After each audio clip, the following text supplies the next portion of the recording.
നമസ്കാരം. 2027 ആകുമ്പോഴേക്കും പാകിസ്ഥാൻ കടുത്ത സാമ്പത്തിക തകർച്ചയിലേക്ക് കോപ്പുകുത്തുമെന്ന പുതിയ റിപ്പോർട്ടുകൾ ആ രാജ്യത്തെ സംബന്ധിച്ച് വലിയൊരു ദുരിതത്തിന് കാരണമാകുന്നു. പാകിസ്ഥാന്റെ ഏറ്റവും സമ്പന്നമായ പ്രവിശ്യകളിലൊന്നായ ബലൂചിസ്ഥാൻ സ്വാതന്ത്ര്യം പ്രഖ്യാപിച്ചതാണ് ഈ പ്രതിസന്ധിക്ക് പിന്നിൽ. പാകിസ്ഥാന്റെ നെഞ്ചിൽ നേരിട്ടേറ്റ ഒരു പ്രഹരമായിരുന്നു ഇത്. ബലൂചിസ്ഥാനിൽ നിന്നുള്ള വിതരണ ശൃംഖലകൾ പൂർണ്ണമായും നിലച്ചതോടെ പാകിസ്ഥാന്റെ വ്യവസായ ഹൃദയമായ പഞ്ചാബ് സ്തംഭനാവസ്ഥയിലാണ്. ഊർജവും അസംസ്കൃത വസ്തുക്കളും LNG, കൽക്കരി തുടങ്ങിയവയുടെ വരവ് നിലച്ചപ്പോൾ പഞ്ചാബിലെ ഫാക്ടറികൾ ഒന്നൊന്നായി ഷട്ടറിടുകയാണ്. ഇത് വെറുമൊരു സാമ്പത്തിക ഞെരുക്കമല്ല, ഒരു യുദ്ധത്തെക്കാൾ വലിയ ആഘാതമാണ് രാജ്യത്തിന് ഏൽപ്പിക്കാൻ പോകുന്നതെന്ന് പഞ്ചാബിലെ വ്യവസായികൾ സർക്കാരിന് മുന്നറിയിപ്പ് നൽകി കഴിഞ്ഞു.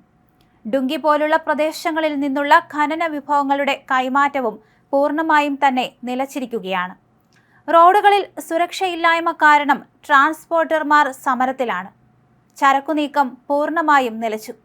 അപൂർവ ധാതുക്കളുടെയും സ്വർണത്തിന്റെയും വാതകത്തിന്റെയും വലിയ ശേഖരമാണ് ബലൂചിസ്ഥാനിലുള്ളത്.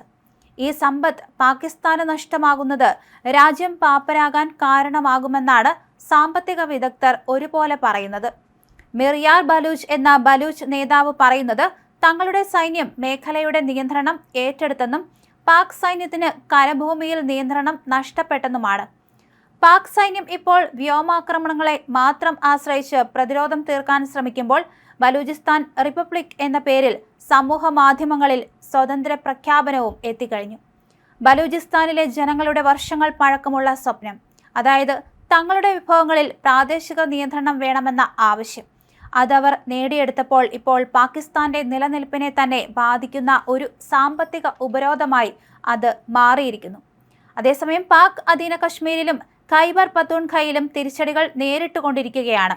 പാകിസ്ഥാനെ കാത്തിരിക്കുന്ന സാമ്പത്തിക ആഘാതത്തിന്റെ വ്യാപ്തി എത്രത്തോളം വലുതാണെന്ന റിപ്പോർട്ടുകളും പുറത്തു വരുന്നുണ്ട്. പഹൽഗാം ഭീകരാക്രമണത്തെ തുടർന്ന് ഇന്ത്യ സിന്ധു നദീജല കരാർ മരവിപ്പിച്ചതും പാകിസ്ഥാനിലെ കാർഷിക മേഖലയെ ഗുരുതരമായി തന്നെ ബാധിക്കുന്നുണ്ട്. സമാനതകളില്ലാത്ത തരത്തിൽ ബഹുതല പ്രതിസന്ധികളാണ് നിലവിൽ പാകിസ്ഥാൻ നേരിട്ടുകൊണ്ടിരിക്കുന്നത്.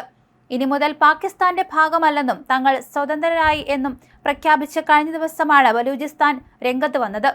റിപ്പബ്ലിക് ഓഫ് ബലൂചിസ്ഥാൻ എന്ന പ്രഖ്യാപനവുമായി ബന്ധപ്പെട്ട കുറിപ്പ് സമൂഹ മാധ്യമങ്ങളിൽ വ്യാപകമായി പ്രചരിക്കുന്നുണ്ട്.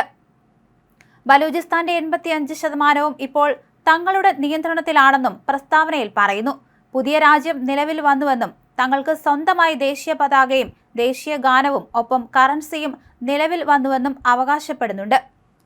ദക്ഷിണേന്ത്യയിൽ വിഭവസമ്പത്ത് കൊണ്ട് ഏറ്റവും അനുഗ്രഹിക്കപ്പെട്ടതും എന്നാൽ പാക് ഭരണകൂടത്തിന്റെ കടുത്ത അവഗണന നേരിടുന്നതുമായ വലിയൊരു മേഖലയായിരുന്നു ബലൂചിസ്ഥാൻ.